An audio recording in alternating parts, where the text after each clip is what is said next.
So hello friends, welcome to my channel. I'm in coaching center. So today I'm going to explain you that is the 10th standard economic core chapter, gender, religion and caste. So let's come to the chapter.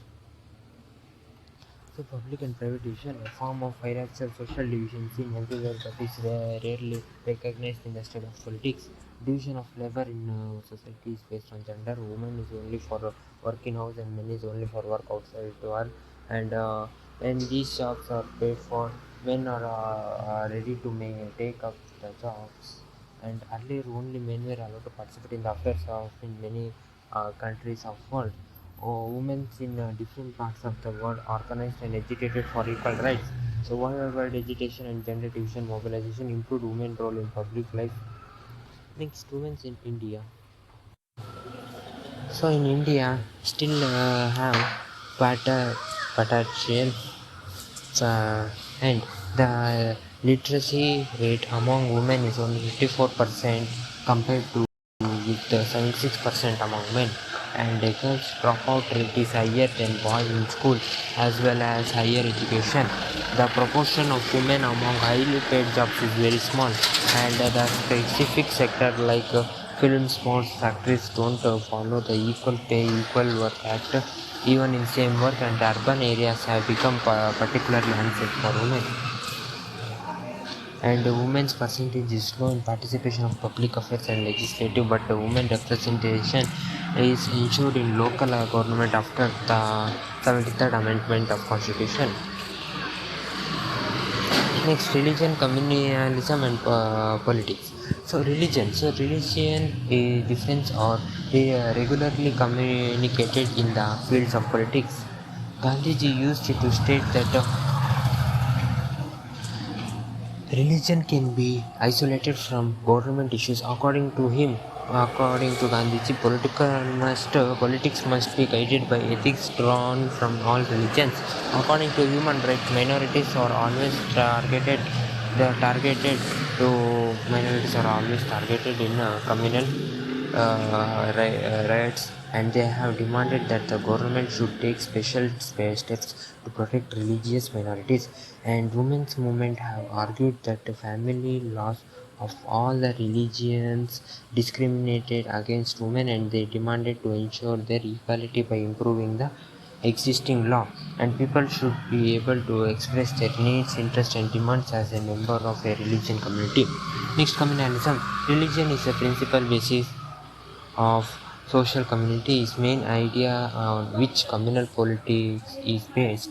Communalism involves thinking that the followers of particular religion must belong to the community, and also extreme forms of communalism leads to the belief that people belonging to the different religion cannot live as a equal citizen with one nation. And religion prejudice and political predominance of one own religion involved, generally expressed by communal domain. And patriots of India is some of the bad examples. And next, caste and politics.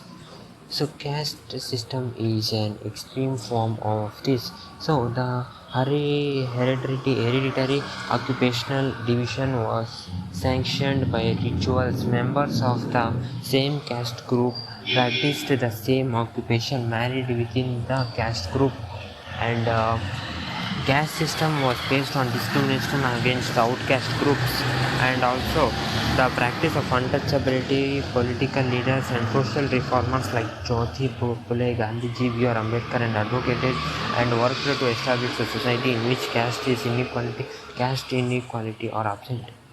Next, caste in politics. So people belongs to the same caste, belong to a natural society community and have the same interest with which they do not share with anyone from another caste. And political parties used the notation of caste to muster support, and universal adult franchise brought new consciousness among the people of caste that were earlier treated as interfere and low. No parliamentary constituency in the country has a clear majority of a single caste, and no party wins the vote of all the voters of caste or community. And the decision of the party and the sitting MP or MLA every now and again lose their races in our nation, and rich and poor or people from a similar rank regularly vote in an unexpected way. Next, let's know about the politics in caste. So each position once endeavors to wind up greater by joining inside it neighboring ranks or subcaste which were prior bared from it. Various rank gatherings are required to go into a coalition with the different positions of new network, and in this way go into a discourse and arrangement, and several political and non-political associations have been requested for a conclusion to victimization, and special ranks for greater respect and more access to arrive assets and opening. So okay friends, this was your chapter, the gender, religion and caste. So okay friends, like the video, comment on my video and subscribe my channel and coaching center for more video. I will see you in the next video. I will support you, then take care, have a nice day, bye my friend.